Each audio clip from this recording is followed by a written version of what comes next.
누구지? 정치적으로는 이미 국제적 성격이 있었다. 무엇보다 1847년에 전개공항이 각국에 비슷한 영향을 미쳤다. 교통통신의 발달로 뉴스가 그날 안에 유럽 전역으로 바뀌어 각지에 흩어져 있던 망명자들이 순례 국경을 넘어 이동할 수 있었다. 망명자들은 이웃 나라들로부터 급진적 사상을 본국으로 보내 영국 사람들과 밀접한 연락을 서로 취하고 있습니다. 네. 1848년.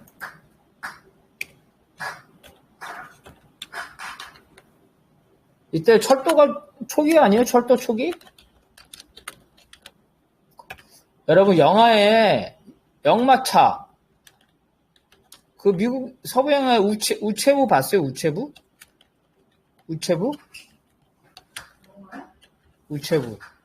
우리 뭐 파발마 있죠? 파발마. 자, 부산에서 외적이 쳐들어왔어요. 외적이 출몰했어. 그럼 한양에 알려야 되겠죠? 그래, 안 그래? 어떻게 알렸어요? 어떻게 알렸을까? 말로? 그렇지. 봉화를 먼저 해야지. 봉화. 그렇지. 봉화를 먼저 해, 봉화. 그죠? 봉화를 하면 30km 바닥, 산바닥 있다 그랬죠? 그래서 봉화 30km 바닥. 봉화로 했는데 봉화 가지고는 구체적 내용을 하기 뭐 하겠죠? 그래서 파발을 띄우죠. 파발. 말을 띄운단 말이야. 파발. 그 파발이 부산에서 한양까지 어떻게 왔을까요? 물론 역마로 하면서 여기서 그렇지. 여기다 있었지. 여기다 있어가지고 역마다 어때? 말과 어때?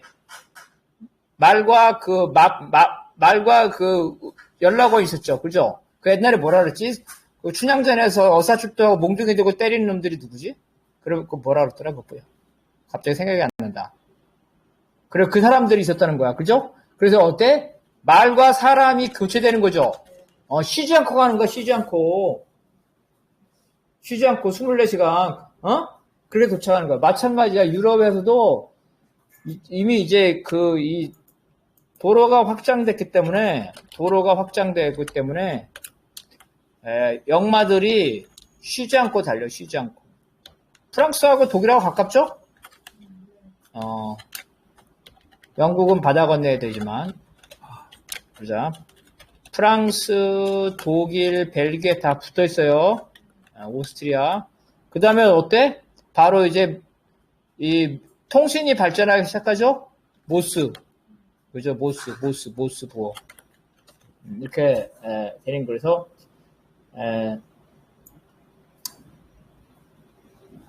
유럽 전역에 소식이 며칠 만에 퍼져간다는 거예요. 우리보다 더 경우네. 우리는 지금 막혀가지고 섬여가지고 가지도 못하는데 얘네들은 갔다는 거예요. 주변에. 자, 그래서 그게 중요한 거지. 그래. 일제시대 때 뭐 상해까지 그냥 갔대잖아. 국제적으로 모아야 되는. 자, 여기 읽어봐. 그 다음에. 분산주의자 동맹의 국제적 성격은 그 전신인 추방자 동맹과 운인 동맹 시절부터 시작되었다. 이 두 조직은 프랑스에 있는 독일인 망명 조직이었기 때문에 독일의 혁명뿐만 아니라 프랑스의 혁명에도 관여했다. 또한 운인 동맹이 영국으로 본거지를 옮긴 후 영국의 차티스트들과의 교류를 통해 영국의 노동자 운동에 영향을 미쳤다. 당시 동맹원들은 프랑스, 독일, 영국 등에 흩어져 있었고 동맹이 유럽 각지의 독일인 망명 조직을 흡수하는 과정에서 국제당적인 성격은 더욱 발전하였다. 이게 이제 그런 국제적인 시대적 조건을 봐야 되죠. 첫 번째. 자, 독일이 후진국이죠. 그 당시에는 후진국이었잖아. 영국하고 프랑스가 먼저 였잖아.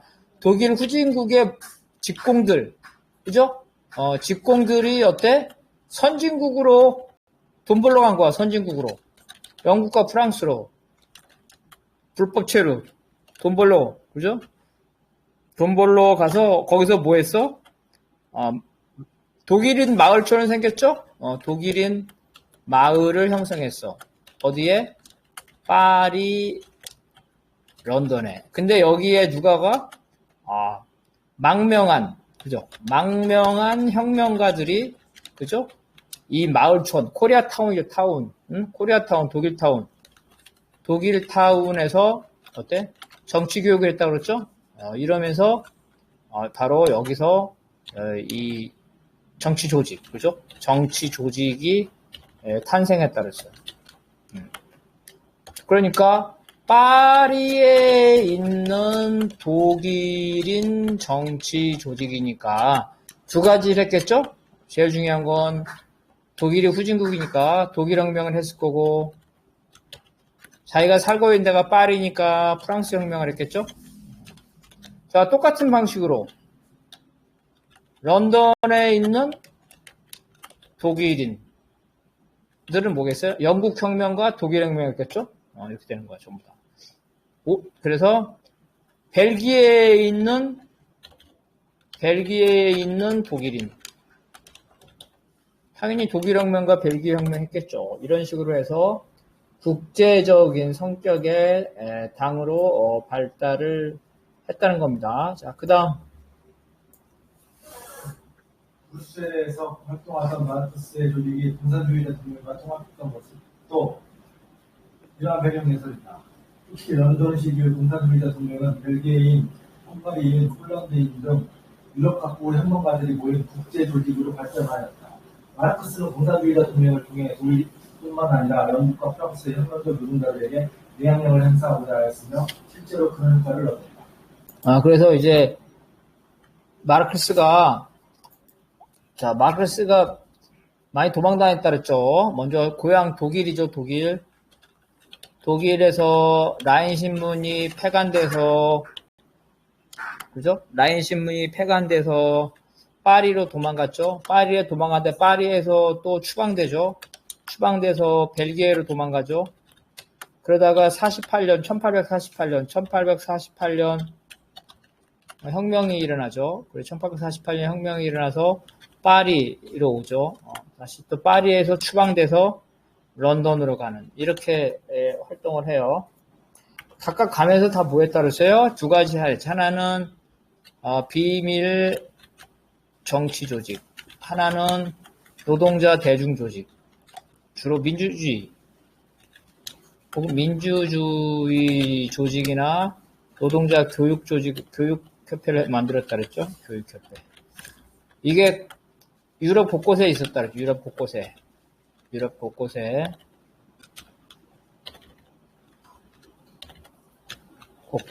그래서 이러한 유럽 곳곳에 있는 이러한 단체들이 연대해죠. 이러한 단체들이 연대해서 결국은 공산주의자 동맹이 나온 거죠.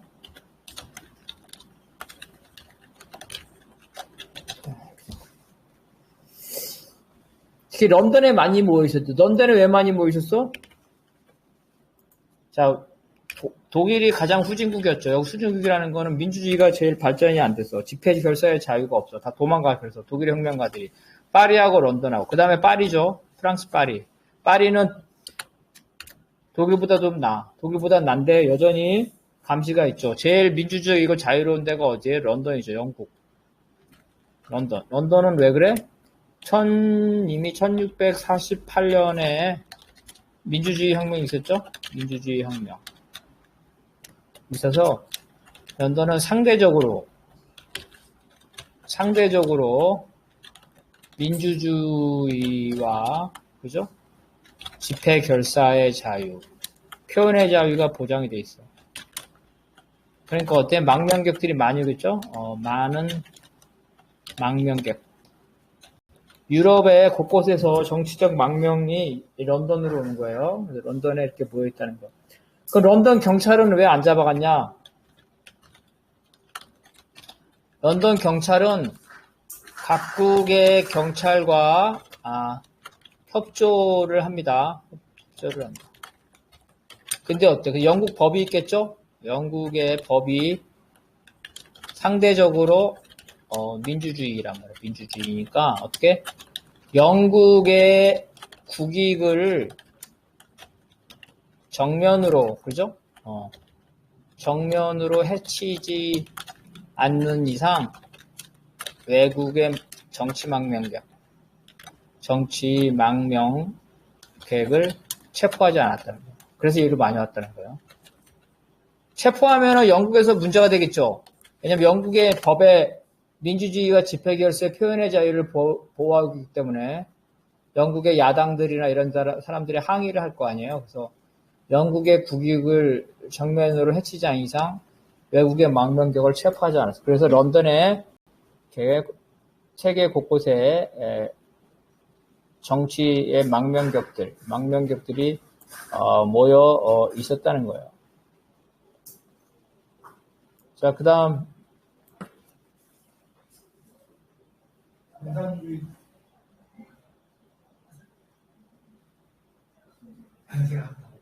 공산주의자 동맹은 런던에서 국제노동자회의를 개최하는 등 전체 노동운동의 국제적 성격을 견제했지만 각국 적자성 역시 강조하였다. 공산주의자 동맹의 선언문이 공산당 선언이 유럽 각지의 혁명과 그 혁명 주체와 공산주의자 동맹의 관계에 대해서 언급한 것도 이런 점입니다. 당시 유럽은 혁명의 도가니에 빠져 있었지만 프랑스, 독일, 영국, 폴란드 등 각 나라의 혁명은 구체적인 상황과 요구는 같지 않았다. 따라서 마르크스와 공산주의자 동맹의 지도부들은 이러한 다양한 혁명에 대해 평가하고 그 혁명의 방향을 가늠하면서 유럽 각지에 있는 공산주의자 동맹의 회원들에게 활동 지침을 주고자 하였다. 이러한 마르크스의 언급들을 통해서 다양한 혁명의 성격과 전망에 대한 마르크스와 공산주의자 동맹의 입장을 추론할 수 있다. 런던이 계속 나오는데, 그래서 어때요? 정치 조직이 국제 대회를 하려면 어때요? 체포되면 안 되겠죠? 하려면 어때? 민주주의 국가에서 해야 되겠죠? 민주주의 국가에서 개최. 그래야지 안전하지. 그래서 어디서 주로 많이 개최했다? 영국의 런던에서 정치 대회를 많이 했다. 그래서 국제노동자협회도 여기서 했다는 거예요. 그래서 국제적 성격이 있지만 각국의 독자성이 다 다르죠. 다 독자성. 그래서 공산당 선언은 국제적인 성격, 각국의 독자성보다는 국제적인 성격을 반영한 거고, 각국의 독자성은 자기 나라 가서 했다 그랬죠. 독일에서는 독일 공산주의자 요구 이런 것들이었다는 거예요. 각각의 상황이 달랐다. 영국이 가장 민주주의 발전, 그 다음에 프랑스 가장 발전되지 않은 나라가 독일과 러시아였다는 거예요. 그래서 마르크스는 이러한 다양한 나라의 혁명에 대한 성격과 전망에 대해서 다양한 그 관점을 갖다가 여기서 형성을 하면서 얘기를 합니다. 그래서 뭐 주로 어떤 연구냐면은 런던에서는 민주주의와 선거가 발전했으니까 여기서는 투표권 확대 운동을 이해를 해준다는 거예요. 근데 독일은 어때요? 독일은 반대죠. 민주주의가 없어. 민주주의가 탄압. 그러니까 독일에서는 무장혁명을 해야 된다. 이렇게 다 나라마다 조건에 따라서 내용을 했다는 거예요. 이렇게 언급했다는 거예요. 그 당시에 마르크스의 책에 보면 다 그런 내용들이 나와요. 자, 그 다음. 프랑스 2월 혁명 직후 파리에 거주하고 있던 독일 망명인들은 독일의 해방과 공화국 수립을 위해 자유공단을 조직하여 국가 국경을 넘어 독일로 진격하고자 하였다. 파리의 임시정부 역시 독일인 망명인들을 고집하여 이들에게 일정한 여비를 지급하는 등 독일로의 진격을 독려하였다. 마르크스는 이 계획을 반대하고 나섰다. 파리의 독일인들은 해커와의 무장군단에 합류해 무장투쟁을 하려고 하는 독일인 민주협회 그룹과 합법적인 조직과 선거에 대한 참가를 추진하는 노동자 그룹으로 분리되었다. 1848년 3월 아직 파리에 있던 마르크스는 공산주의자 동맹의 지도자로서 독일 공산주의 불합국을 설립하고 독일 노동자들에게 독일로 진격하는 자유분단의 한가지 말 것을 호소합니다. 이것도 아주 다 중요한 얘기입니다. 자, 프랑스 2월 혁명은 어떤 혁명이냐면 사회혁명이라 해서 사회혁명. 사회혁명은 자, 어떤 거냐면은 소부르주아, 자영업자, 쉽게 말하면 자영업자와 노동자들이 혁명의 주체야. 그래서 노동자인 루이블랑 같은 사람이 노동부 장관이 됐다 그랬죠? 노동부 장관. 그래서 국가공장도 만들어가지고 노동자, 실업자들을 보호했다 그랬어요. 그러니까 어때?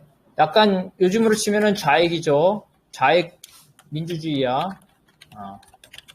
그러니까 이 당시에 독일이 파쇼란 말이야. 파쇼니까 이 프랑스 혁명 정부가 야 우리가 돈 대줄 테니까 니네들 가서 독일도 우리나라처럼 이런 가서 사회혁명을 해 이렇게 말한 거야. 그래가지고 파리에 있는 독일인들이 프랑스 혁명 정부의 돈을 받아가지고 파리에서 군대를 조직해가지고 국경을 넘어서 독일로 진격하려고 했다는 거예요.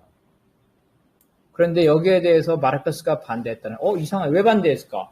아니 프랑스 혁명 정부가 돈을 줘서 그 돈으로 프랑스에 있는 독일인들을 부대로 만들어가지고 독일로 진격을 해서 독일 혁명을 하려고 하는데 마르크스가 이 계획을 반대했어요.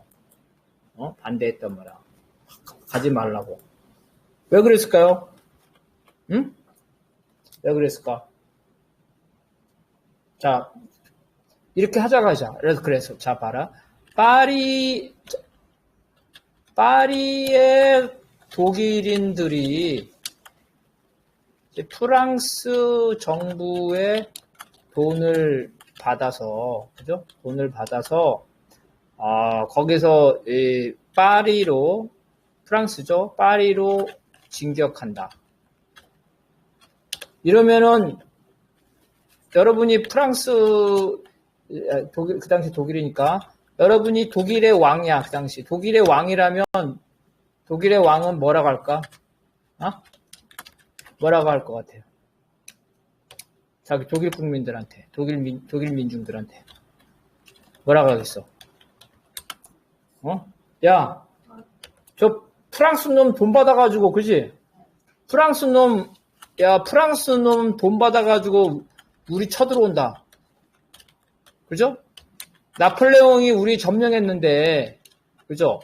나폴레옹이 우리 점령했는데 저놈들이 결국 우리는 프랑스 식민지가 될 거야. 저놈들이 우리 쳐들어오면은 프랑스 식민지가 될 거야.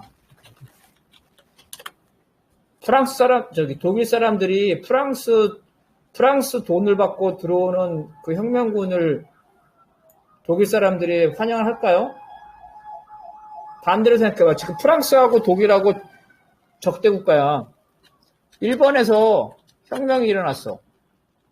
일본 정부의 돈을 받았죠. 이게 용병이죠. 받았어. 그래서 제1동포들이 한국에 상륙을 해. 한국 사람이 환영하겠어요? 할 것 같지 않을 것 같아? 안 하지. 이게 무슨 말이냐면은 민중의 편에서 해야 되는 거야. 민중의 입장에서 판단해야 돼. 민중의 입장에서. 그래서 혁명은 누구의 도움을 받는 게 아니라 혁명은 스스로 해야 된다는 거예요. 혁명은 스스로. 그래서 막스가 반대한 거예요. 그래서 중요한 말이 바로 혁명은 지원할 수 있지만 수출할 수 없다는 말이 이제 여기서 나오고. 자, 그 다음 말에는 요거 한번 읽어봅시다. 이거. 마르크스에 따르면 도형님은 조회수로 수행해야만 합니다. 공산주의자 동맹과 마르크스는 이 같은 노동주의와 혁명의 수치를 발견합니다. 혁명을 외부로부터 강제로 수입하는 것에 불과한 이러한 진입은 독일은 그 자체를 심각히 치하하는 것입니다. 또한 무기나 훈련에 충분하지 못한 독일 망명인 부대가 국경을 넘는 순간 잘 조직된 독일군에게 착부되거나 살해될 가능성이 있습니다. 마르크스는 독일의 망명인들에게 뿔뿔이 가장 개별적으로 고향에 돌아가 그곳에서 혁명을 누리라는 것을 촉구합니다. 그래서 마르크스는 그러면은 뭐라고 말했냐면 혁명은 그 나라 민중들이 하는 거야. 그럼 우리는 독일 민중들이 스스로 혁명을 하도록, 그죠? 도와줘야 돼. 다시 말해서 조직해야 돼. 그죠? 어떻게? 독일에 돌아가서 독일 민중들을 조직해야 돼. 이렇게 되는 거예요. 그죠? 프랑스의 혁명 정부의 돈을 받아서 독일 민중에게 혁명을 강제하는 것이 아니라 독일 민중들이 스스로 혁명하도록 해야 돼. 그러려면 우리는 독일로 돌아가서 독일 안에서 혁명운동을 조직해야 돼. 그래서 다 돌아가자. 그래서 공산주의자 동맹은 전부 다 자기 독일 고향으로 다 돌아가요. 그래서 막스는 독일인데 켈린으로 돌아가죠. 켈린에 돌아가서 옛날 라인 신문을 한 라인 신문을 만들어서 거기서 이제 선전 활동과 그 다음에 요즘 말하면 데모를 조직하면서 독일 혁명에 참여하게 되는 겁니다. 여기까지 하고 10분만 쉬었다 합시다.